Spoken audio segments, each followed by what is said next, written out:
Welcome, ladies and gentlemen, to another episode of Bending the Edge. It's been a minute since I've been on here, but I took a little hiatus for school and to take a deep dive into the NFL draft and a lot of the prospects as we are closing in on the NFL draft here soon.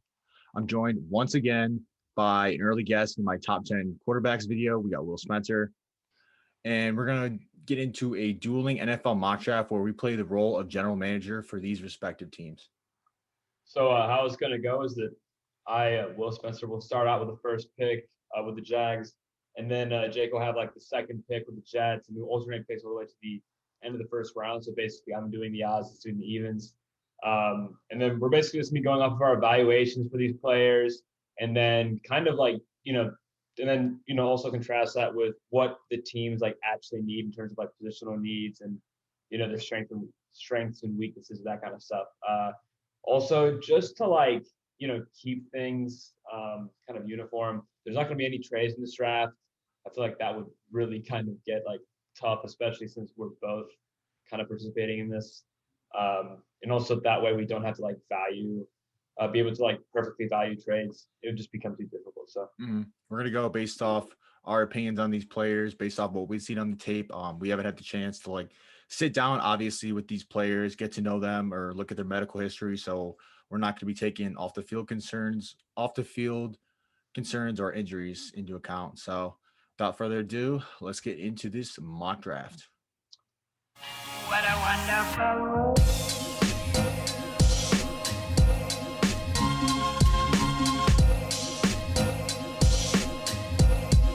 What a wonderful world. All right, folks, the NFL draft is now open. The Jacksonville Jaguars are on the clock. Okay. So I'll start off by talking about the Jaguars. Basically, this is a pretty easy one for me. Like if I was a GM, what I'm gonna do is I'm gonna go with the safest pick. The safest pick here is Trevor Lawrence. Like he's been consensus number one like his entire life, essentially coming out of high school. He's the number one prospect. And coming into this draft, he's the number one prospect. If I take him and he doesn't do well, I mean, I don't really know how I'm going to catch any flack for doing that. So, I'm taking Trevor Lawrence. All righty.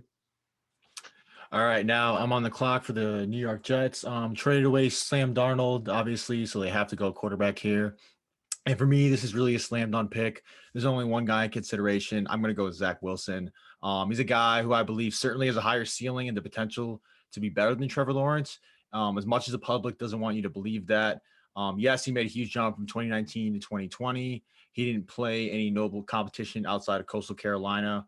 But this guy perfectly fits the mold of a modern NFL day quarterback. He's got an extremely strong arm. He's got impressive mobility to scramble and extend plays. The quickest release in the draft, capable of making unbelievable Patrick Mahomes-like off-platform throws.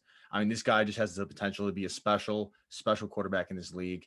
And he's the pick here for me too. The only concern I would have with him is he's a little too confident in his arm, where it will lead to some reckless plays and decisions that someone just like Sam Darnold struggled with on the Jets. And I just love Zach Wilson. He just unbelievable watch for me. I think he's going to be a great quarterback here for the Jets.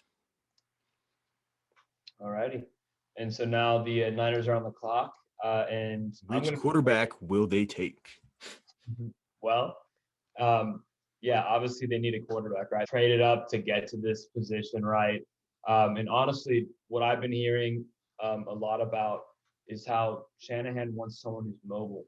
All right. So if I'm a GM, I'm going to look at this list of quarterbacks that are first-round talent and say, okay, I'm not sure Mack Jones fits the bill there. I have heard murmurs saying that they might pick Mack Jones, but based on what I've heard, and based on what I've heard from the coach, he probably wants someone who's a little more mobile. I'm going to take Trey Lance here. And I'm going to say, this guy's a great, Steve McNair comp. He has like he's a lot of upside, very like strong quarterback in the pocket. I think he could really, and not only that, but like if you guys looked at, we really only have like 1 year of like, college play from him essentially, right? But I mean, this guy didn't throw an interception for an entire year. I mean, I know it's college, but like that's just a lot about like his intelligence and his ball security and how much he values those kinds of things, which I think is really important into the NFL. A lot of guys have those interception issues. Like Jameis Winston, everyone kind of glossed over that, right? Because last year, like Florida State, he threw over 15 interceptions. I think it ended up being like 19 or 20 interceptions. And, I always said, ball security is going to be an issue whether you're in college or the NFL. And he hasn't displayed any of those issues. I think he's a great prospect for that reason. Also, he's very mobile. He's an amazing runner. Actually, I wouldn't be shocked if this guy comes in the NFL and, once he gets, the starting job, even like the first year, he might be like a 500, 600 yard a year kind of guy just on the ground alone. And then, decision-making wise, he's great. So, yeah, I'm taking Lance here.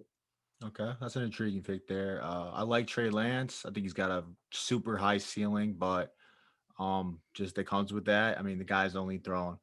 He played one season at the FCS level, only averaged 18 passes a game. So this guy's only thrown like 300 passes in his career. I think he's a huge risk, huge question mark. I definitely wouldn't take him in the top 5, but I see the intrigue for him. He's got all the tools. Yeah, Trey Lance. It'll be interesting to see how he turns out. I could be totally wrong, of course, but I just think some inaccuracy, some of the little things of playing quarterback, just like he's not a consistent thrower for me. So I would probably be looking at Justin Fields or Mack Jones there, but I can understand why you take someone like Trey Lance. The upside's definitely crazy. Yeah. Yep. And then I'm on the clock here with the Atlanta Falcons. I know there's some rumors of them considering a quarterback with Matt Ryan getting up there in age. But if I was them, I would certainly not move up for Ryan just yet. I still believe he's among the top 10 and at least the top 12 quarterbacks in this league. And I believe he'll be a great fit for Arthur Smith and this Falcons offense, especially considering if they were to try and move on from Matt Ryan this year or the next. He has tremendous dead cap hits of over 20 plus million. So that makes each year. So that makes it not worthwhile to consider a quarterback here for me. And it's also unrealistic to think that you're going to sit a quarterback for a full 2 years. They took someone like Justin Fields, who great quarterback prospect, but needs a little bit of time to sit, in my opinion. That doesn't happen in the NFL draft anymore. I know they've invested into a heavy draft capital the past few years into the O-line with McGarry and Lindstrom as first rounders. But they haven't lived up to where they've been picked, nor am I sound on their starting left guard as of now on our lads, Willie Wright. I'm not sold on that. While adding an absolute specimen and freak show at the tight end position is tempting. You got Kyle Pitts there to make a potentially unguardable offense with Julio Jones, Calvin Ridley, Kyle Pitts. I mean, that would be some scary stuff. I'm a believer in building an offense with the offensive line, and good things will go from there. I'm going to go with Penei Sewell, the tackle from Oregon here. He's certainly not a finished product by any means, but this guy is one of the most physically gifted and athletic tackle prospects I've seen in my lifetime. And since he opted out this past season, I'm going off the 2019 film where he was just a 19-year-old sophomore, which is nuts. It's somewhat of an overused term with athletic offensive linemen to call them a dancing bear, but this guy is the exact embodiment of that. He certainly has aspects of his game to work on, like finishing blocks, pad level, and leverage. But I don't believe these are things he can't quickly pick up on with some NFL coaching. And I just have never seen an offensive lineman move like Sewell does, and it's hard for me to pass up on that potential that he carries. I think you can move Caleb McGarry inside the guard, I believe, or start out Sewell at guard. It really doesn't matter. Eventually move him out to tackle. This gives Atlanta a potential all-pro on the offensive line to build around for years to come. Alrighty. Yeah. So I'm going to tell you right now, this is a disclaimer. So when I was, going through, I was like, formulating my document, I was really expecting Sewell to be here still. Because if I'm the Bengals GM right now, I am so upset that they just took, the best tackle in the entire draft, because I would have picked Sewell in a heartbeat. Gotta love it's the beauty of the live mock draft, baby. Mm-hmm. Well, so my backup here. So now, Sewell's not there anymore, right? And I guess really your choices are, if you're the Bengals, I guess the secondary choice that I had for them was Jamar Chase. And while it doesn't sound like the smartest pick in the world, especially since they need, offensive line help, I don't think there's like a top 5 pick prospect at this point. Without Sewell on the board, there's not a prospect that's worth a top 5 pick that I can take that's an offensive lineman. So why would I use my draft capital on someone like that? So for me, it's between Pitts and Chase here. And honestly, I'd probably go with Chase just because, Chase already has some synergy with Burrow. I think it's something that, is this a better bet to work out for the Bengals than, picking Pitts? Pitts is a great a great prospect. Obviously, he's a great tight end. If you want a tight end, this is the guy. But I think like the upside of Chase, especially since he's played with Burrow previously, is just too great to pass up here. So I'm going to be taking Chase. And honestly, the reasons like that I have Chase as number one is because of, his size, his skill, that kind of thing. I mean, you've seen him play with Burrow as well. They have great synergy. I mean, that year where Burrow threw, 60 something touchdowns, I'm sure they developed some kind of chemistry there. And the Bengals need something like that right now. He's he's pretty strong. He can kind of shockingly outmuscle you sometimes. I think this guy I think Chase could come into this offense and flourish almost immediately. He would be, a great addition to the team. Obviously not as good as Sewell in my opinion, but you take what you get. Right. Yeah. Jamar Chase, not a bad consolation price at all. I know you said DeAndre Hopkins, but I think Daniel Jeremiah throughout this comparison, I really liked is a more athletic Anquan Bolden. You just, Oh, that physicality just for the position. Like you would think like watching Jamar play, he's like 6'2", 220, but he's only like 6 foot, 208. He just plays so much bigger, and you got to love that physicality that Jamar Chase brings to the position. Reuniting with Joe Burrow, I mean, that's not a bad consolation price at all at 5. Not at all. And getting into the Miami Dolphins, the first of their 2 picks. Tua didn't have a great rookie year, their first round pick last year, but I think people are being a little harsh on Tua. And I still think you need to invest in the pieces around him to give him the best chance to succeed, like with any rookie quarterback. Not thrilled with their offensive line. Looking at it, I know they've invested first and second round picks into some of those guys like Austin Jackson. But with Penei Sewell off the board, I don't think there's a guy worth taking at 6 overall. And while they brought Will Fuller in free agency and they still have Devontae Parker, I don't think either guy is really more than a number 2 receiver for your team. And Fuller never stays healthy anyway. So that's why I got to go with the top pass catcher on the board, and that's Kyle Pitts. Kyle Pitts is the guy for me. I know a lot of you thought I was going to go with Devonta Smith, Jalen Waddle there, but while this guy has the tight end label, I believe he's such a unicorn at the position that he shouldn't be held back by that label. I mean, you can line the guy up all over the field and he'll get it done. I don't believe we've ever seen a guy like this coming in the NFL at the tight end position. Maybe Vernon Davis athletically, but this guy is a 6'6", 245, running a 4.4. I mean, he's just an absolute nightmare to scheme for. I think even if he came out as a pure wide receiver, just Kyle Pitts as a receiver, put him up against Jamar Chase and Devonta Smith, those guys. I mean, I think he'd still be the top pass catcher to me, honestly. This guy is unbelievable. This past year, he was put up against. This past year, teams were putting their best corners on him. Surtain from Alabama, J.C. Horn from South Carolina, and they still couldn't guard the guy. He's just a smooth route runner, has a huge size advantage over anyone guarding him, and he's just as fast. He reminds me of Darren Waller, but just like a better athlete, which is pretty nuts to say. Give me Kyle Pitts all day at 6 for the Dolphins. Yeah, I think this would be a great pick for them. So we're on to the Lions now, and the Lions lost pretty much all of their receivers. So they have absolutely no receivers at this point, right?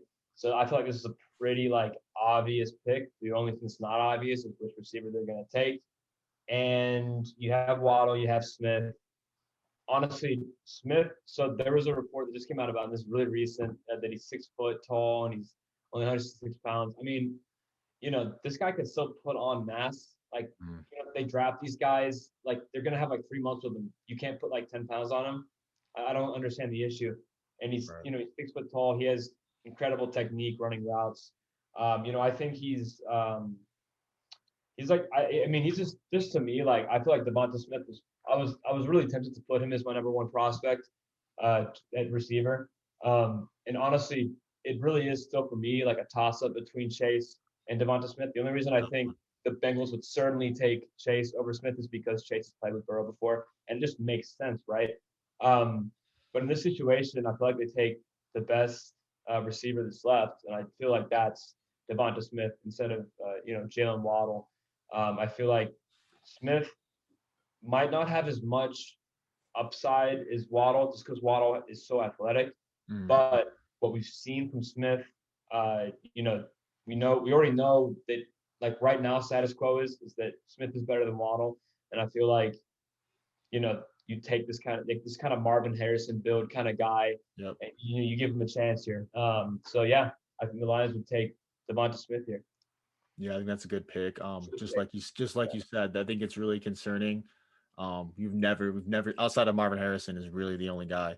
You've never seen some guy this slight of frame succeed in the NFL. So I think that's not that he hasn't like based off what he did on film and what he did in his senior season was unbelievable. Yeah. It's just we've never seen something like this before. So it would be like a statistical anomaly, basically. But I mean, going off film, just like you said, I think going off the film, I think he might be more impressive to me to Chase, but what puts Chase over Smith for me personally is just the fact that he had basically the same season that Devonta Smith has had in his senior season this past year as a sophomore.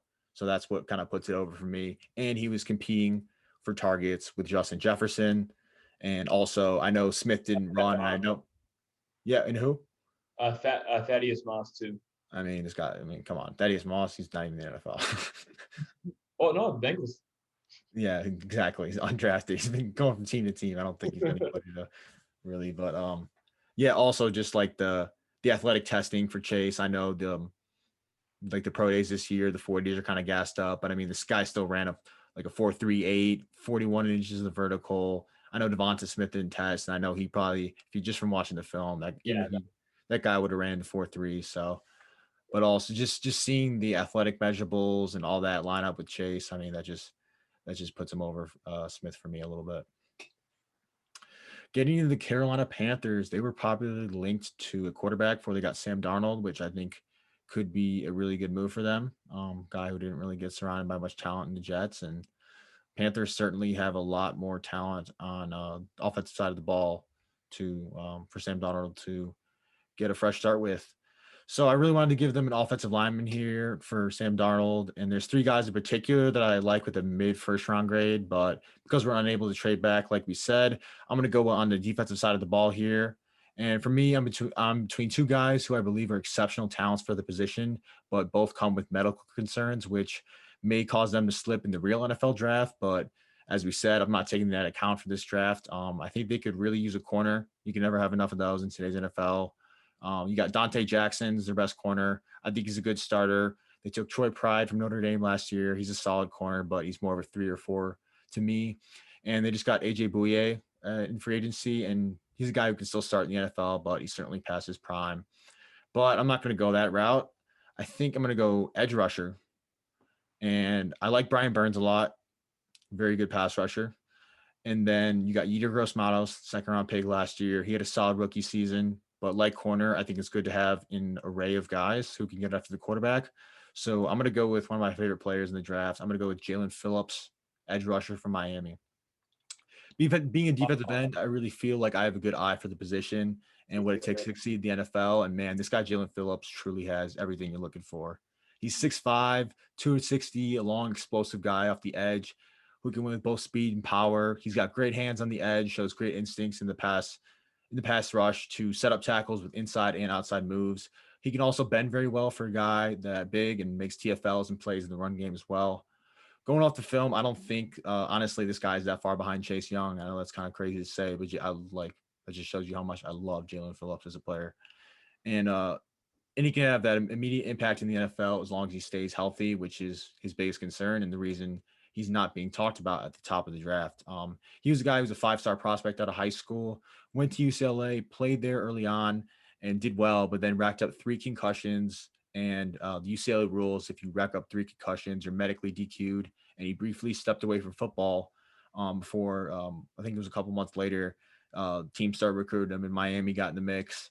And he transferred to Miami, sat out the 2019 season due to the FBS to FBS transfer rules, and then he dominated this past season, 2020. I think this would be a great guy to put opposite Brian Burns and wreak havoc in the NFC South. Yeah, I actually just a fun fact. I actually had him go to the Colts 21. In like when I yeah.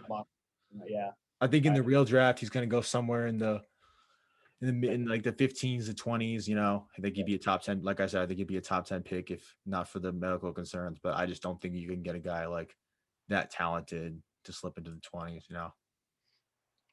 I mean, yeah, we'll see. I I guess mean, we'll see for sure. But just because of the injuries, I feel like sometimes teams like are just like, oh, I don't right. know.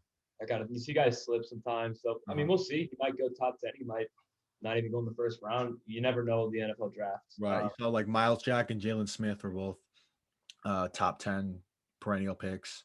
And then come to draft day, they both slipped to the second round because of injury concerns. So, I mean, we've seen phenomenal talents slip in the draft. So we'll see what happens with Jalen Phillips. But so now we're on to the Broncos. I feel like this one, I could talk about this one for like 2 seconds and you guys would probably get it. But really, this is like a no-brainer. Locke posted the highest percentage of uncatchable passes beyond the line of scrimmage, and that number is 28%. That's like that number is absolutely like staggering. It's mind-blowing. There's some quarterbacks that throughout the year have like a 70% completion rate, right? And this guy is already down to 72%. Like, so that means that 72% of his balls were actually like had a chance of being caught, essentially. So obviously wildly inaccurate. He's just not it for the Broncos. We've seen plenty of Drew Lock now, I feel like, and I really think they should move on to somebody who has more talent at the position. And Justin Fields is on the board, man. And this guy, he has he's probably the most physically talented quarterback on the board in terms of like speed, strength. Easily. You can say the most physically talented in the draft, in my opinion. Yeah. You could. Oh, really, yeah. We're talking raw tools. He could be number one. You could argue that. But my biggest critique for Fields and the reason, I didn't put him at number 3 was because he's a one-read guy. So I've actually watched a lot of like him playing at Ohio State, and I've noticed that he has a lot of issues making second reads. He usually has to scramble outside the pocket, use his speed to, maybe like get a play together. And if his first read isn't available, he does struggle a lot. He has amazing stats, right? Go look at his stats. He has like 5 interceptions or 3 interceptions on the year. I don't know, but right. Yeah. But like, it's just college is just a lot different. It's a different beast from the NFL. The NFL, you have to be able to make reads. This guy hasn't shown that he can do it yet. But if the Broncos can get him in order, I feel like he could really be great. And, I feel like he has a ton of upside. And I feel like this is a pick that the Broncos, like, pretty much have to make. Kind of like the Jags have to make the Lawrence pick. I feel like if Fields is on the board at 9, they have to take him. They have no excuse. Or either Fields or Lance. But here, obviously in this, you take Fields. So, yeah.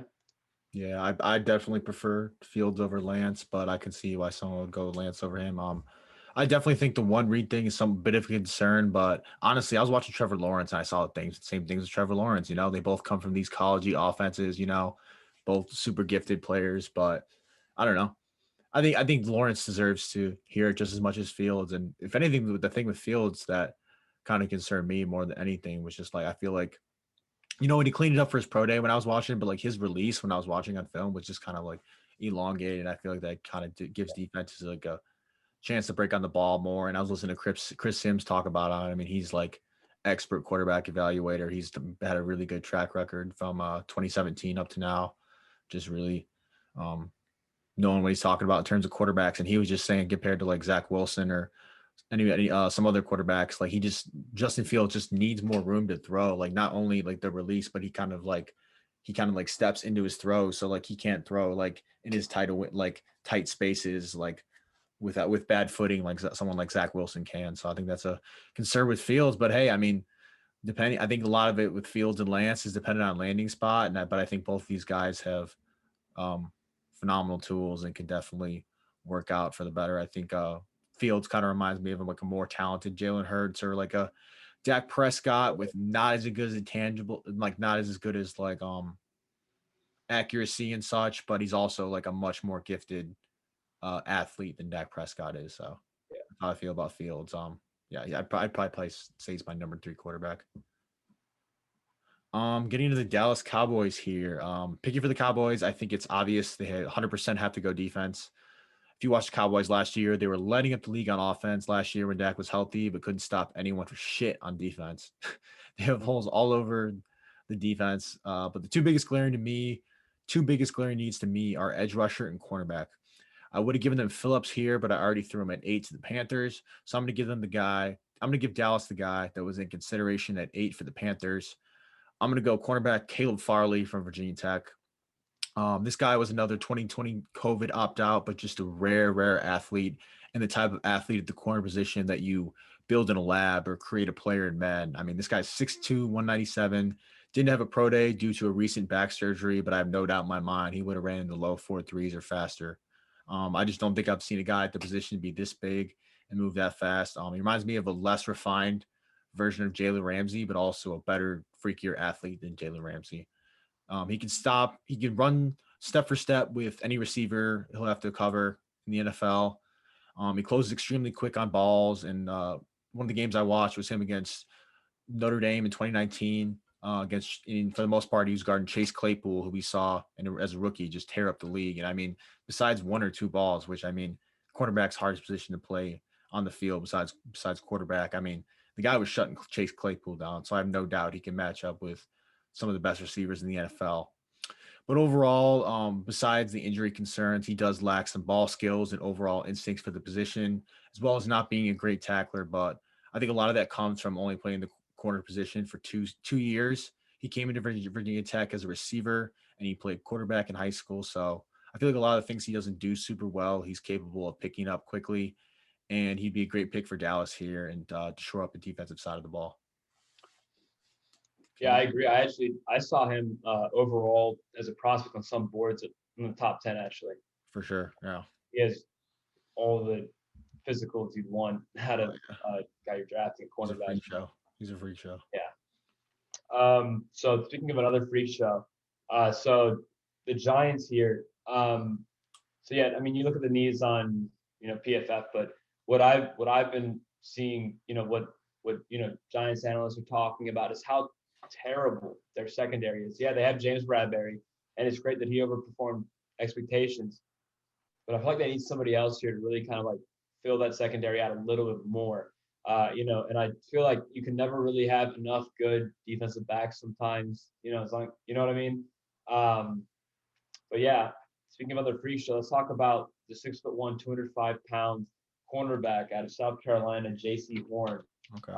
Ran like a 4.39 on pretty like I had him as my number one cornerback, period. I think he's better than Surtain. I think he's a little bit better than Farley. Farley was my number 2 guy. But I really feel like this guy, like J.C. Horn, is like a top 10 talent, period. He could come right into the league and be starting right from the get-go, and honestly probably be the best defensive back on the entire Giants roster. So yeah, I mean, I've got to take Horn here. I feel like if you're the Giants, you've got to take Horn pretty much. Yeah, I feel like it's a good option. Not what I expected you to do there, but can't go wrong with J.C. Horn. I think he's among the top 3 corners. My only problem with him, like I was watching his Auburn film, he like against Seth Williams, who's going to go probably the top 80 picks in the draft. I mean, that was one of the best films from any player I watched in any draft. I mean, he was just all over Seth Williams. Keep in mind, Bo Nix, not a great passer at all. He wasn't putting it in the right places, but I mean, this guy was breaking on every ball, had a pick.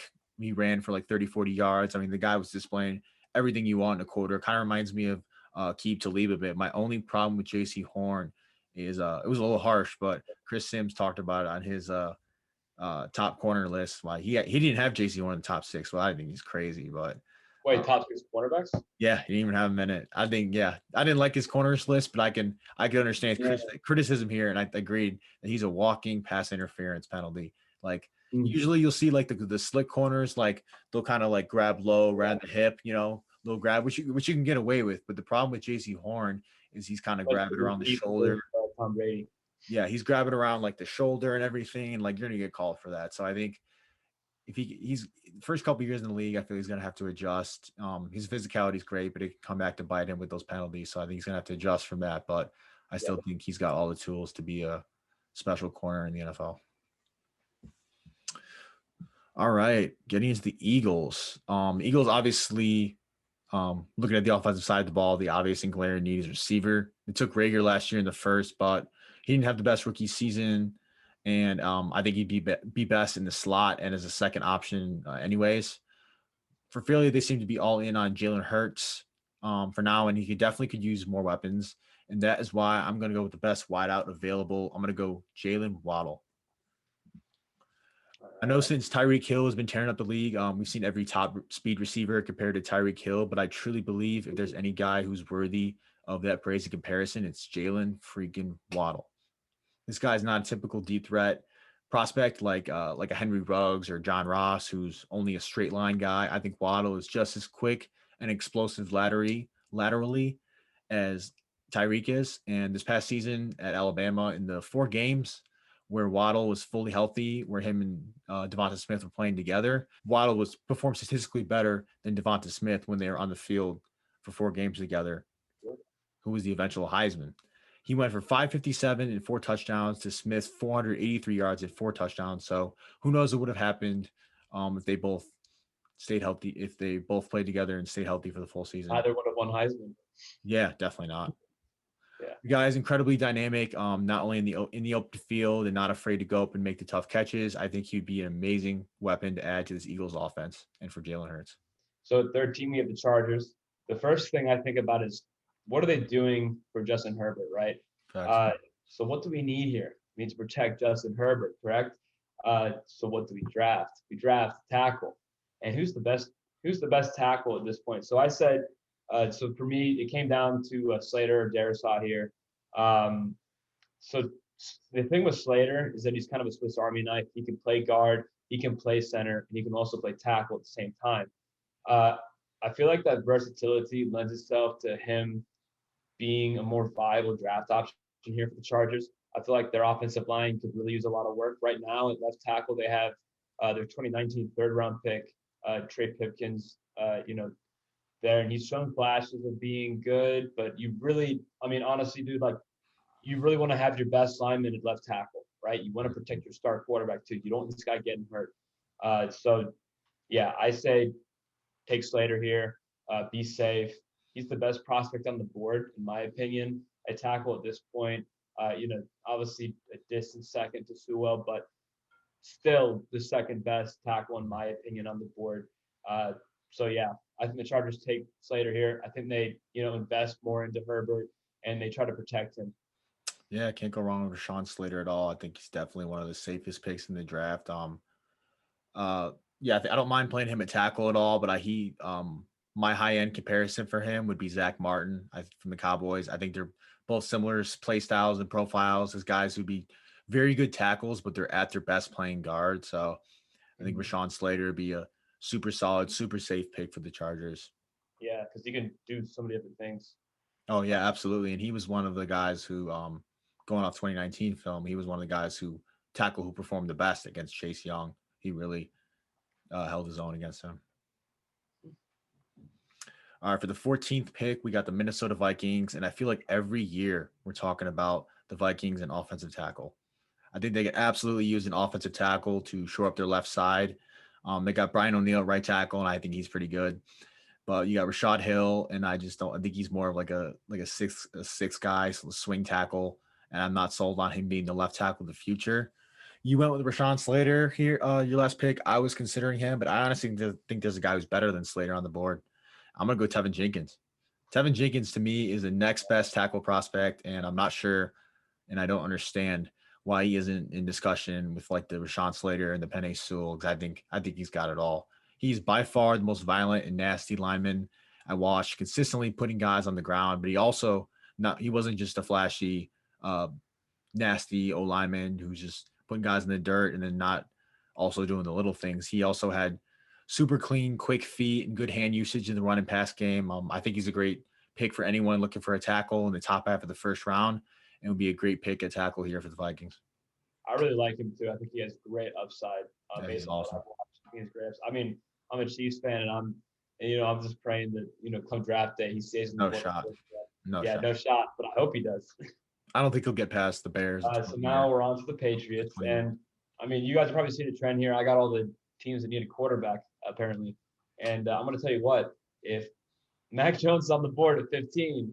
The Patriots probably take him. I feel like, I feel like Jones is just too good of a quarterback prospect for the Patriots to pass up on, especially at 15. Uh, Especially since they don't really have anyone to develop at this point. They've kind of given up on Stidham. Cam Newton has one or two decent years left. Dude can't really throw anymore. So, this is probably what they should go with, in my opinion. Have someone to develop, have someone that can kind of sit behind Cam Newton or sit behind whoever, and then maybe in like a year or so, uh, we have Mac Jones out there. All right, Mac Jones, pretty good pick here. I think Mac Jones, I think people are being a little harsh on Mac Jones. I think they're just kind of seeing how he looks in the pads. I know he looks kind of boxy and very ugly in his pads at Alabama. I think they're just kind of looking at that. I think they're seeing the number 10 Alabama. They're thinking AJ McCarron, but to me, Mac Jones is definitely not AJ McCarron. I think he does. I think Mac Jones does a lot of the really small things that like decision making, accuracy, the things you can't really teach at the quarterback position. I think he does all those things really well, and I'm confident that he's at least going to be an average starter. And I think he's got a high end ceiling of being someone like Matt Ryan. Everyone today wants Mahomes, Josh Allen, Kyler Murray, but I think Mac deserves his credit. He's not in the mold of those quarterbacks, but I still think he could be a very, very, very solid starter in the NFL for a long time. And I think if the Patriots got him, I think he'd be a good fit.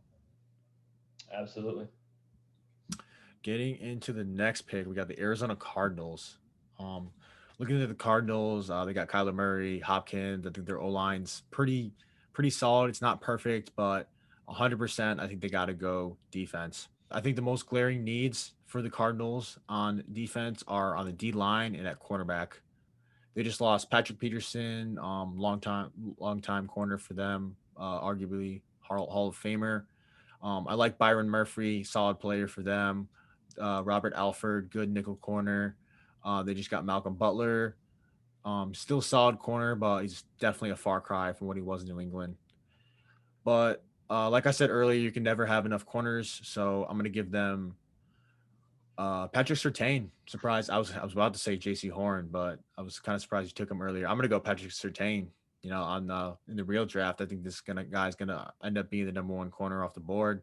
I was super impressed with Surtain. I think he's the most NFL ready cornerback to me from my evaluation. He was battle tested in the SEC, went up against plenty of the top pass catchers in his 3 years. He's got great size. He's 6'2", 208, and for the position, and he runs very well, testing in the low 4.4s. And you can definitely tell he's the son of a former former NFL quarterback, Patrick Surtain, who played for the Dolphins, his father, because his technique is on point. The only thing I could really say about his game that could use some work is I feel like he could be a bit more physical. He's 6'2", 208, but he doesn't exactly play like it. He kind of just, in some games at least, he was giving guys a free release and running with them, which is impressive, but not always going to work in the NFL against some of the better receivers. And if he is a little more physical in the NFL, which I think he's obviously capable of doing, it's just a little thing.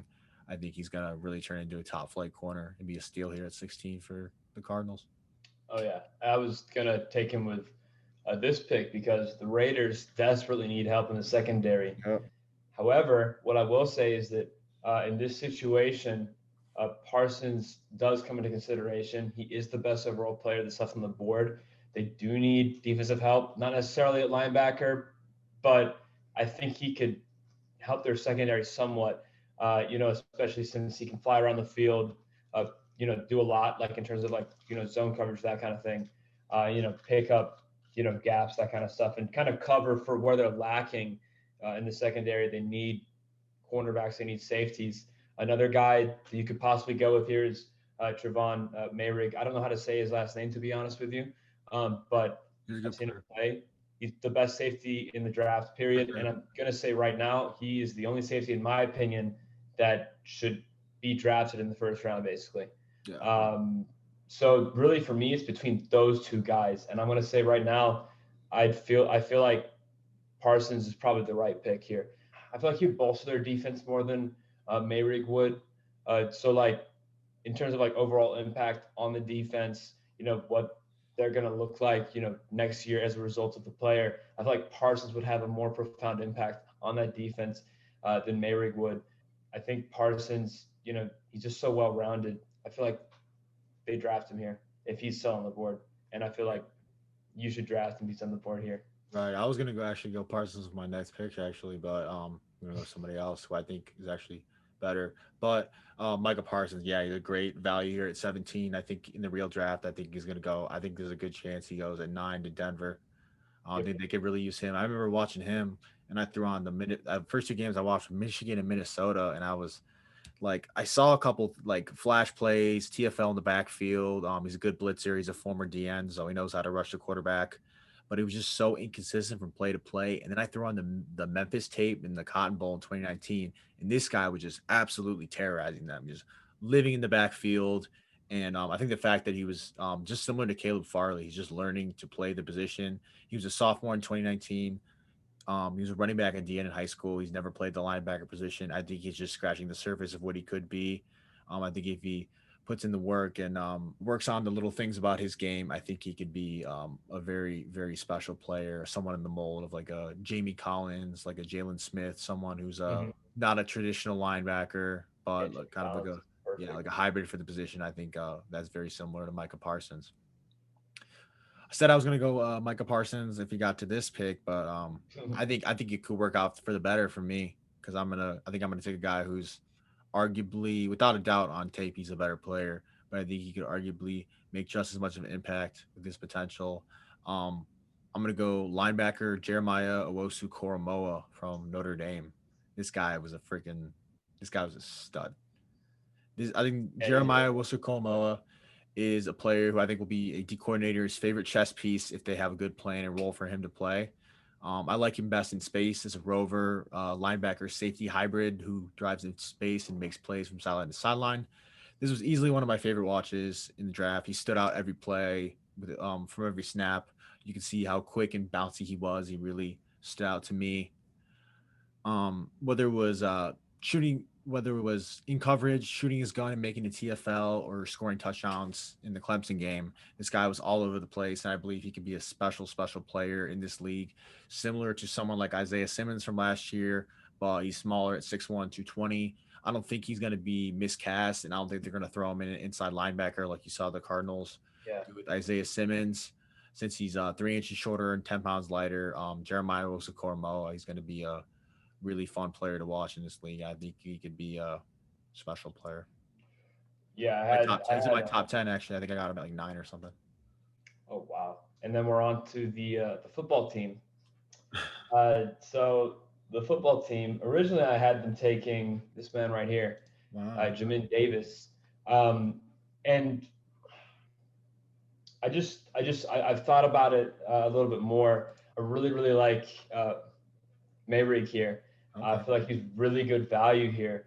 But so for me right now, it's between those two guys. And if you couldn't tell, I haven't made a decision yet.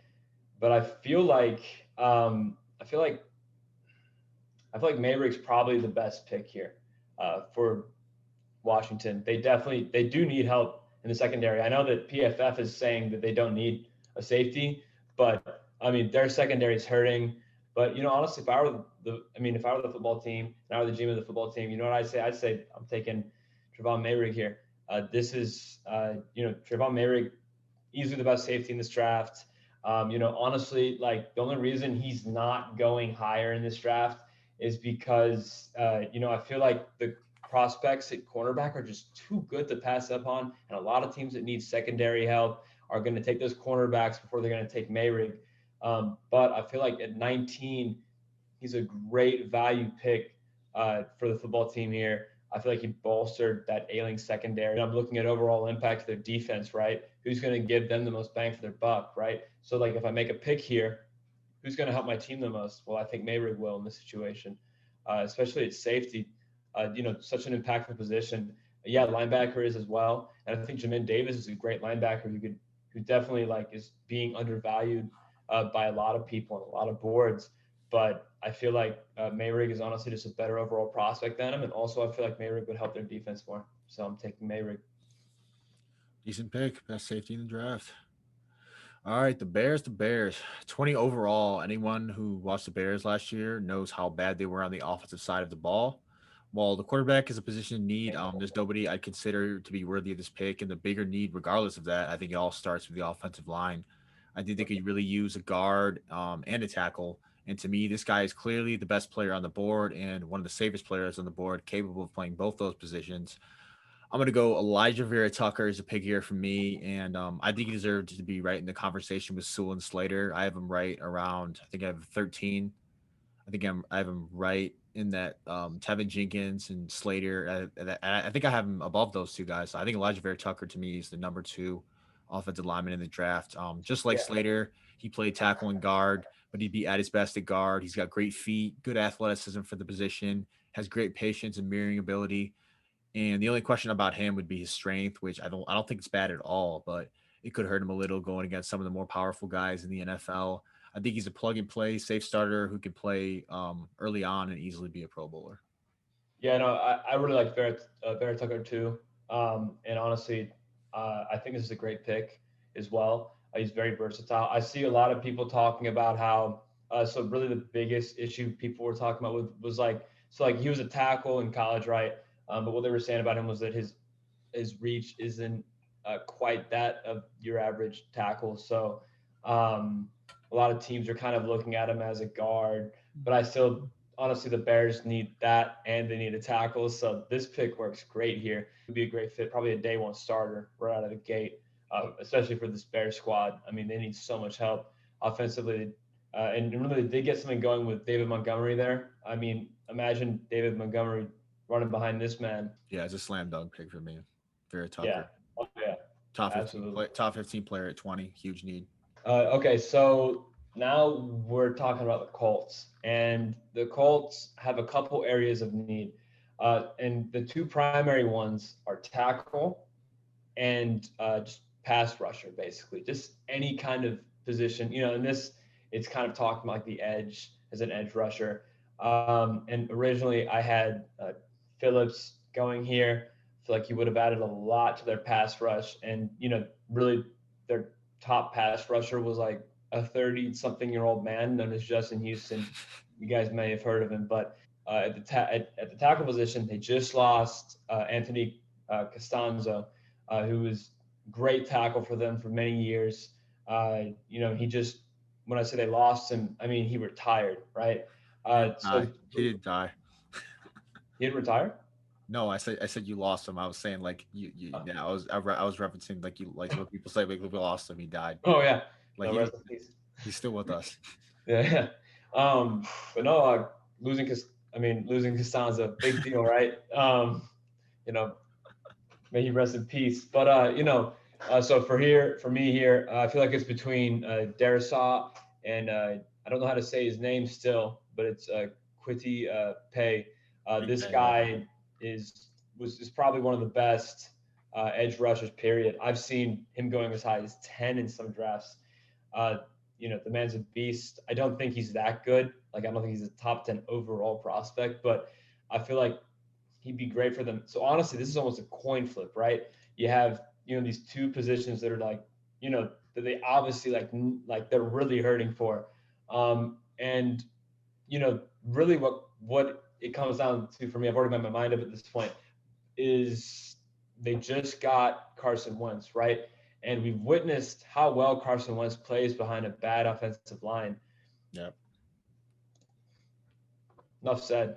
Pretty solid pick. Yeah. Yeah. Don't mind that at all.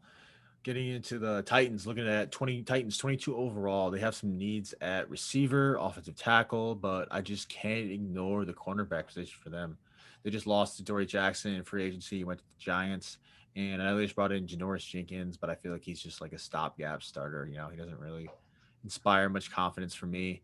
And then they got Chris Jackson, Christian Fulton, two promising young corners, but not enough to stop me from taking this next guy. I think he's one of the most underrated corners in the draft and one of my favorite players. Got Greg Newsome out of Northwestern, and I think he deserves a lot more buzz than he's getting. Super quick, was consistently in the hip pocket of receivers when I was watching film on him. Super fluid, almost oily hips, you could say. Probably the best out of all the corners that I watched. and he was just a only thing that I could say like negatives is like a little handsy and maybe he's not small. He's like 6 foot 190, I believe. But he could struggle just based off his play style when I was watching against some of the more bigger and physical receivers Julio in the Jones. NFL. But he's without a doubt a first round corner to me, and I think he deserves to be in the conversation with those top three guys, Sertain, Farley, and JC Horn. But with the Jets here, so the way that I went about picking the guy for the Jets was, I looked at what they needed, right? So they desperately need pass rush, and just listen to this, right? So their top pass rusher last year was Quinnen Williams. The dude didn't even play all 16 games. He had 7 sacks. Their next best had 3.5 sacks. They desperately need pass rush. Their pass rush is anemic. They already have issues in the secondary. That's another thing. But there aren't really any cornerbacks here that I'd Jets take in got a the lot first of holes. round. Jets got a lot of holes. Yeah. So, I mean, defensively, they need a lot of help. And, I feel like they need a lot of help in the pass rush. I feel like a guy who could help them, who would help them the most in this situation. So for me, this is between Jason Owe and Kwity Paye. They both have interesting names that I can't pronounce correctly. I'm sorry. But for me, it's between these two guys. I originally had uh, Owe going here, but I feel like Paye is better. I didn't think he'd stay on the board this long. Yeah. So I didn't have him going here just because we're doing like even odds. I thought you would probably take him. But yeah, he's still here, and the Jets desperately need someone just like him. So I feel like this is the obvious pick, a guy that can get to the quarterback. This is exactly what they need. Yeah, I think that's a great pick. Fills a huge position of need for the Jets, and I'm a huge fan of Kwity Paye. I really looked in depth at the edge rushers, and to me, he's the number two guy to me. The thing with Kwity Paye though is, while he is like he's elite, like his run stopping ability is elite, like shedding blocks, setting the edge, his punch is great. Kwity Paye just elite run game defender. But if he can't develop it, like his thing is like he's got all the tools, like size, speed, all that to be a great pass rusher. We just haven't seen it. So if he doesn't um develop his pass rush, he can still be a solid two down player. But if he wants to be like an elite pass rusher, I think he's got to if he wants to be a three down player, he's got to be develop his pass rush. And but I think overall, Kwity Paye here at 23 is a steal. I totally was going to take him at 18 with the Dolphins, but Jeremiah Owusu-Koramoah was there, and I have him as top 10 Yeah, player. So and on the clock at 24, we got the Pittsburgh Steelers. Looking at their offense, you got to think about a backup at Big Ben for some point, but I don't think there's anybody on the board I would consider. Looking at the running back, they absolutely got to take a running back in the first 3 rounds, like Anthony McFarland, Benny Snell, Jalen Samuels. I'm not sold on any of those guys, but I think the bigger need for them is offensive line, and specifically, just Marquise Pouncey just retired. I think they got a big need at guard too. Zach Banner's at tackle, but I think you could get by with him. I know people don't always love taking centers in the first round. It's not like a sexy position to take this early, but I think if you've got a guy like this on the board, it doesn't matter. He's a great player at a glaring position of need. Landon Dickerson's here for the pick at 24 for me, center from Alabama. This is a guy the Steelers would love and would fill in exceptionally well right after Pouncey's retirement. He's a giant for the position. He's 6'5", 320. I mean, that's like tackle size. He's a bully in the run game. Great hands, powerful punch. Only thing that concerned me would be like his athleticism. He's a little slow and like lumbering, and loses his balance a little bit sometimes when I was watching him. For a team like the Steelers, I think he'd be a great fit. But if you're looking at a team like maybe like the San Francisco 49ers who run like an outside zone scheme or like to have their linemen more athletic, I don't think he'd be a great fit for them. But obviously here for the Steelers, I think he'd be a good fit. Only thing other than that is like his durability. I think he tore his ACL in the SEC championship against Florida. So he's coming off a torn ACL. Durability is a little bit of a concern, but he's a mauler at center at the position. Great fill-in from day one if he's healthy. I think it's a good pick. Yeah. I personally, just if it were me, I might have looked at getting a running back just because the Steelers are, they're kind of in a win now position at this point. Roethlisberger's on his last like year of football, essentially last 1 or 2 years of football.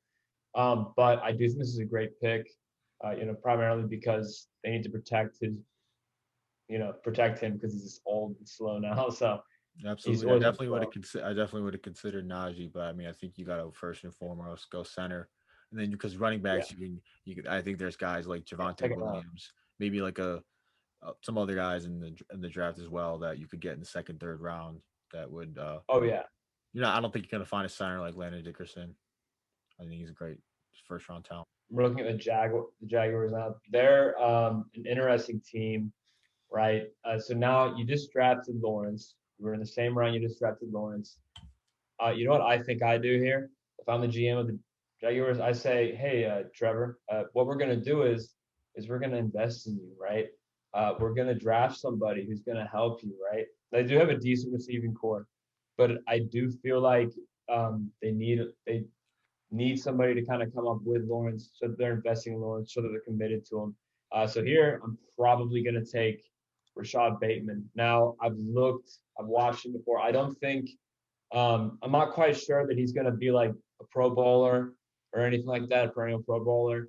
I think he does have potential to be a number one wide receiver. On average, though, he's probably like a number two, but I feel like he's a guy that can be on the field and produce 800, 900 yards a year and be a pretty consistent force on the field, especially with Lawrence. I feel like drafting a receiver with Lawrence either in the first round or second round would be really great for the Jags here. And I'm taking one here because I just don't see a tackle that I like on the board anymore. I really wanted to draft a tackle, to protect Lawrence. But I feel like right now the best value would be going for Bateman, just because I feel like he's probably the best fit for that offense. He's the safest pick too, and Bateman's a safe pick here with decent upside. Mhm. All right, we got the Browns here on the offensive side of the ball. I think they're very well rounded at all positions. Just you look at their whole depth chart. I mean, I think they got talent everywhere. The only thing I feel like they could use maybe some depth at the offensive line, but I mean, they got like three tight ends, two running backs, a couple of good receivers. I don't think they need to go offense at all in the first couple of rounds. I think they really need to go to defense. I also like their defense though. They made some good moves. They brought in John Johnson and Troy Hill from the Rams in the secondary, two great players for them. I think it's gonna really help improve their defense. Also just signed Clowney, who I think is still capable of being an impact player opposite Miles Garrett. Two spots I believe they could use upgrading are D tackle and linebacker. Originally, really had them absolutely going linebacker no matter what here. And I was really considering Zaven Collins. But Yeah. for me, I still think there's a guy I forgot if he's at the worst top 17 player, I want to say, at the position at D tackle. A lot of people don't have him this high, but I absolutely loved him. And at D tackle, Aaron Donald shows the impact of an elite interior rusher you can have on an offensive side of the ball. And this guy, while not being in the same class as Donald, is in the same mold as a disruptive, twitchy three tech. I know you got your mouse on there. You're thinking Christian Barrymore, but I'm not going Christian Barrymore. I'm gonna. You might have to search for him. I forgot how you pronounce his name. I'm gonna mess it up, even though I just heard it. I think it's Levi Onzawerki from D tackle. D tackle Yeah. from no idea how to pronounce it, but he's a stud. D tackle from Washington. To me, this guy is one of the most underrated guys in the draft. In a very very weak D tackle class, he's easily the best. And to me, he's the only guy worthy of a first rounder, despite hardly getting any buzz. He's an elite first step at the position. Can win with his speed and power and pass rushing, but also plays the run just as good. He has phenomenal hand usage and strike in the run game to make up for being slightly undersized. This is a guy who I think might slip to the second round on draft day, but is going to make some team really, really happy. I think he's a great player. So here, he's still on the board, which is You really got my shocking. team. You got the Baltimore Ravens. Don't Oh mess it up. yeah, Don't mess it up. I won't mess it up. Well, I might mess it up, but We'll see. I've thought about this one for a minute. And I love this pick for them, just because I feel like he's a guy that would really gel super well with the offense. And I'm talking about Terrace Marshall Jr. I think he's a great big body wideout that Lamar can get the ball to. That Lamar can kind of so like in the red zone only really has his Mark Andrews essentially, right? And outside of Hollywood Brown, who honestly Hollywood Brown even on his best days is like really only good. But I feel like Terrace Marshall, first off, would take, some of that stress off of Andrews in the red zone. And also, like pre-midfield, I feel like he would definitely help he would definitely, take advantage of the field being stretched by Hollywood Brown's speed. So that offense would really open up with, this big body, like 6'4" receiver, Lamar can throw the ball up to. But yeah, no, I feel like he'd be a great fit for this offense, just scheme wise. Not only that, but like just, the way that Lamar plays, I feel like this guy is a great fit for them, from receiver position. I may be taking him a little bit early here because I really feel like, yeah, he's probably like an early second round guy, but I feel like this is too good of a fit for the Ravens to pass up on. And I feel like if he's on the board here, they should probably take him. No, you did well. He's definitely one of the top guys on my board for the Ravens. Think he's somebody 2019 when LSU had the historic season. He got overshadowed by, I mean, two of the greatest receiver prospects we've ever seen, Jamar Chase, Justin Jefferson. He was the number 3 in that offense, which is ridiculous because I think Yeah, it's nuts. this is a guy who's a really underrated receiver. Just like you said, pretty big body, 6'3", 205. Kind of reminds me of a little Cortland Sutton. He's not super nuanced at the position in terms of route running, but I mean, when you're 6'3", almost 6'3", 205, running a 4.4, I mean, you could just kind of rely on that. I mean, I think DK Metcalf kind of showed like you don't have to be like a route running aficionado at the position to. I mean, if you're that big, that fast, I mean, you can win with that. There's multiple ways to get separation other than just great route running. And I like Terrace Marshall a lot. I think he's a big body that the Ravens could definitely use. And he's actually going to be my next pick, but luckily I have a backup option. For the Saints on the clock, 28 overall. Looking at wideout, Terrace Marshall was definitely one of the guys I was considering. But ever since Michael Thomas has been tearing it up, they've never had they had Emmanuel Sanders last year, but he wasn't very good. I mean, he wasn't that great in my opinion. They've never had a good number 2. I mean, they've never had a good number 2 to draw offenses away from Michael Thomas and Kamara. And I think they could really use a field stretcher and a guy I like a lot, very underrated. I think he deserves a lot more first round buzz. I'm gonna go De'Ami Brown out of North Carolina.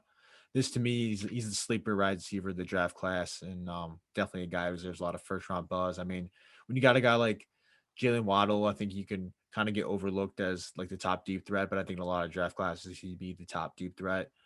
He's just a big play waiting to happen.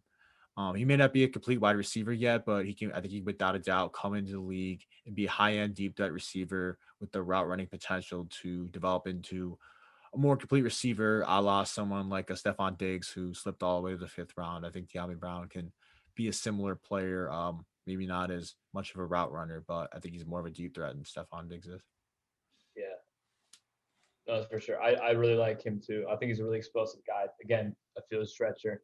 And I feel like that's a great fit with Jameis Winston, who just likes to chuck the ball wherever. So Oh yeah, it's going to be a whole different offense than noodle arm Drew Brees. Gonna throw him a couple, maybe De'Ami's down there somewhere, right? Right. But at 29 here, so I feel like they should probably draft somebody that's going to help their reigning MVP have another year just like we just had. And I feel like it's probably pretty easy to do, especially since Aaron Rodgers is very consistent game to game. But here, I kind of want somebody that's gonna protect my quarterback for me. And I did say earlier that I didn't think there was great value in taking a tackle at 25. But I feel like this guy's a great fit, just for the Packers in particular. And I was also considering this spot just to note, I was considering Rondale Moore is kind of a he's a smaller guy, 5'8", really, really quick, kind of a little bit like Randall Cobb, not really. I mean, I'm just thinking of guys that play on the Packers, basically. But you already have Devontae Adams out there. If you had Rondale Moore underneath, my goodness, that offense would be insane. But you're in a division that has Khalil Mack out there. You probably want to upgrade your tackle, and I'm gonna take. Samuel Cosme. This guy is a fantastic pass blocking tackle. And it seems like the Packers have they've really committed to they got Aaron Jones back, that kind of thing, which I'm not quite sure about that move, to be honest. I don't really know that was the right move for them, but I do feel like getting a tackle here, getting Rodgers even more protected, and not only that, but this is it. Like, there's going to be Rodgers probably has like 2 or 3, maybe 3 or 4 more good years left. You want to have young great tackles protecting such a valuable resource as Rodgers, and not only that, but he's older, so if he gets hurt from someone from like a tackle missing a blocker, that kind of thing, you're gonna really regret it for the Packers organization. So I feel like Cosme's the best pick here for them. Mm. Okay, yeah, not the tackle I would take, but I mean, I see the appeal in Samuel Cosme. I think he's more of like a mid second rounder to me. But getting at 30 overall, we got the Bills. For the Bills, I'm definitely gonna look to the offensive side of the ball in the 2 areas. I want to improve both correlate to the run game, offensive line and running back. I think their lack of ability to run the ball in the playoffs really prevented them from being like a legit Super Bowl contender. And while I don't normally advocate for taking running backs in the first round, when you got a well-rounded team and running back on the board capable of providing that hidden spark with your offense, I think you take them. That's why I'm going to go with Naji Harris, running back, Alabama. Naji, if he lives up to the potential, I think he could be the piece that pushes Buffalo to be legit contenders. This guy is really the total package at running back. He's got workhorse size, 6'1", 230, plays with good vision and patience, kind of someone like a Le'Veon Bell. Good feet, great cutback ability, impressive power, great athleticism. Really shows up when he loves to hurdle guys, and he doesn't just get tackled. Like, a lot of guys just hurdle and then they get tackled like shortly after. Najee hurdles, hits the ground running, gains like 15 more yards, sometimes a touchdown. I mean, he's probably the most impressive hurdler I've seen at the running back or any skill position. But anyways, he also a fantastic pass catcher. You wouldn't expect it for a guy his size, but he's just a phenomenal. The other thing missing from his game is home run speed, but I mean, we do literally everything else at a high level. I mean, that's fine with me. He's a true three down back. Reminds me a little bit of Matt Forte and Steven Jackson, also big bats who were really good pass catchers, and I think he's someone who could help take. I think he's yeah, that's another good one too. I think he's someone who could help take the Bills to the next level. I agree. Yeah, no, I think I'm pretty high on him too. Just because I feel like he has a great mixture of like, power and I've seen like some elusiveness from him too, which is kind of scary sometimes. And he can also pass catch. He can do it all. He's a really great utility back. You can also make plays for your team. I feel like he'd fit great on that offense too. Especially with Josh Allen back there. So yeah, I think this is a great pick for them. So this one, so if you didn't like that last tackle pick, you're gonna really not like this one. So I took a while to kind of like look through this. So as I said earlier, I would love to get Tevin Jenkins. Trust me, man. But he's not available here. The Chiefs also don't really have any tackles right now, and I really like this guy. I think he's being super underrated. Liam Eichenberg. I'm really a big fan of him. I don't know how you feel about him, but I think he's a great fit for the Chiefs. Really big body, pass blocking tackle that I feel like would be a great fit for that culture, especially. And not only that, but I know this is kind of like a goofy point, but he's from Notre Dame, and like what we know about linemen from Notre Dame is that they're usually pretty damn good, right? So yeah, I'm gonna go with Eichenberg here. Just because Jenkins isn't on the board, and I feel like Eichenberg was pretty much the second best option here, past all those guys that were chosen before. And I feel like he fits the Chiefs organization pretty well. So yeah. No, actually, I think that's a good pick. I was considering. I said it was offensive line and running back for Bills. If I didn't go Najee Harris, I was going to go Eichenberg. I think he's a guy who's really getting slept on. Doesn't really provide anything flashy at all, but I mean, the guy's just got really sound technique. Comes from a great offensive line school. I think Liam Eichenberg is a guy who's maybe not going to be like a Pro Bowl or like All Pro, but I think he's just a guy who's a solid starter in the NFL for a long time. I like Liam Eichenberg in the late first. definitely. Getting into the Super Bowl champion Tampa Bay Buccaneers. For Tampa, I don't really see any glaring holes in the roster at all, which is kind of crazy. So this first Yeah, round pick is kind of like a luxury pick for them. You know, it's an example like the rich getting richer. I think. Yeah, Yeah. icing on the cake. If they stay healthy, I don't see any reason why they can't repeat. As much as it pains me to say it, but as the Bucks GM here, the two spots I'm really looking at after Antonio Brown's gone, kind of look at it like a number three receiver, or they've got great Mm, edge rushers. That's how they beat the Chiefs. But I mean, behind Shaq Barrett and JPP, if JPP goes down for injury or he regresses at all, JPP's getting up there in age, and then you can never have enough pass rushers. I think they could really use an edge rusher, but I was really considering Jason Owe here. I think he'd be scary on the Bucks. Come backing up Shaq Barrett and JPP. I'm gonna go with the guy you were considering earlier, and I think he'd be deadly in this offense. I'm gonna go Rondale Moore. And wide receiver, you got yeah. you I got was looking God. at it. Yeah, that'd be scary. That'd be scary. And wide receiver, Yeah. you got Godwin and Evans. I mean, arguably the best wide receiver duo in the league. At 3 and 4, you got Scotty Miller and Tyler Johnson, who I don't think are bad at all. I like Tyler Johnson's college tape. I think Scotty Miller Yeah. is a solid receiver, white slot receiver. That he's actually, I'll give him Yeah. credit. Yeah. He's Yeah. more than Yeah. that. He's actually, I think he's a 4-3 guy. So I mean, he's a good athlete out in. Oh, yeah. He's actually from Barrington. He's from Illinois. Shot another Illinois Oh, yeah. I guy. know about that. Yeah. Shout out him. Um, he can fly for sure, but they have the luxury of kind of just not having a glaring need, so they get to take whatever position they really want. And I think Rondale Moore is the pick here. He's a guy who could be deadly in this Tampa Bay offense. This is a guy who broke onto the scene as an 18-year-old true freshman at Purdue and lit the Big Ten on fire. His 2018 Ohio State tape as a true Oh, yeah. freshman is one of the most entertaining Legendary. game tapes I've seen. This guy went the Fucking f off. He's extremely short. He's only 5'7", 180. That's a little concerning. Just like Devonta Smith, his weight. I don't think we've ever seen a guy have enormous success at that height before. So that's a little concerning. But he backs it up with a 4.3 140 and jumps 42.5 inches in the vertical. The other thing about his game that concerns me a little bit is not too much, but is his route tree. He's mostly kind of used as like a short, I think they call it like ADOT, average depth of target. Is kind of low. He's mostly used as like a short intermediate level target, but that's because he's so special with the ball in his hands. That's why I believe for me the ideal way to use Rondale Moore is you give him 100 targets and you give him 50 carries too. Especially in this Yeah. Tampa Bay offense, he could be a way better. Think about a way better, way more athletic version of James White.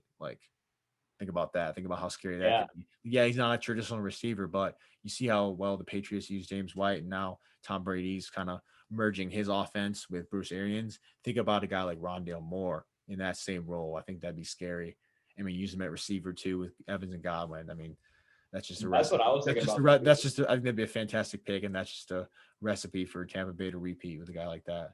And I actually really hope, from almost like a fantasy football perspective, I hope this happens because I think he'd be a great fit in Tampa. Oh yeah, dude. I mean, so yeah, originally I was thinking about sticking him on the Packers, that kind of thing. But I do think that.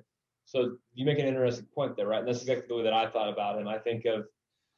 So I know that Curtis Samuel's a little bit taller than him, but I think of guys like Curtis I think Samuel a he could be little better bit. than Curtis Samuel. I think he's got higher What upside. I'm just saying, like as a player comp, Yeah. like what he could be like on an NFL field. A You know, little DJ Moore to his game. I think Rondale Moore. I think there's more to Rondale Moore's game Yeah, than there is with Samuel. I think for sure. Rondale Moore will literally be a better version of Curtis Samuel, essentially. I think Yeah. he'll be a lot more productive. Curtis Samuel did have an interestingly good year last year, but I feel like Rondale Moore could really flourish, especially in this offense. With Bruce Arians, and also like I feel like he's a great guy for like underneath stuff. Throw him on a drag route, and he will just outrace anybody. He's amazing after the catch, throw him screen passes, that kind of thing. If the critique is that he's short, you're not using him right. Hand him the ball, get him the ball in short situations. And that's my opinion on Rondale Moore is that the critique is that he's 5'8", 5'7", whatever you want to measure him at. But really, he's going to be he'll be a great gadget player. If it's like 3rd down and 3, and you just run a jet sweep with him, and he'll get outside, get you those 3 yards. Like what the Chiefs do with Tyreek Hill, right? They just give him the ball. He just outruns everybody. He's too quick, that kind of thing. Rondo Moore could do that kind of thing too. So yeah. Yeah, it's just like you said. I think it's a phenomenal pick for them, and it just really depends on. We don't care about the grades here. Definitely not. Yeah. Definitely not an F for the Jalen Phillips pick. Gonna be an A plus. But yeah, I think it really depends on how you use Rondale Moore. I think if teams end up using the wrong way, try to make him into a traditional wide receiver, I don't think he'll succeed. But I think if you got a plan for him and you're going to use him in the best way possible, that's versatility. I think he could be really successful. But hope you guys really enjoyed this dueling mock draft. I know I had a lot of fun doing it. It's pretty cool playing putting on the GM hat for all these teams. And that's about all we got for today. Let us know how we did. If we nailed it. If we're idiots, just let us know. We love the feedback and engagement. And until next time, that's all we got, folks.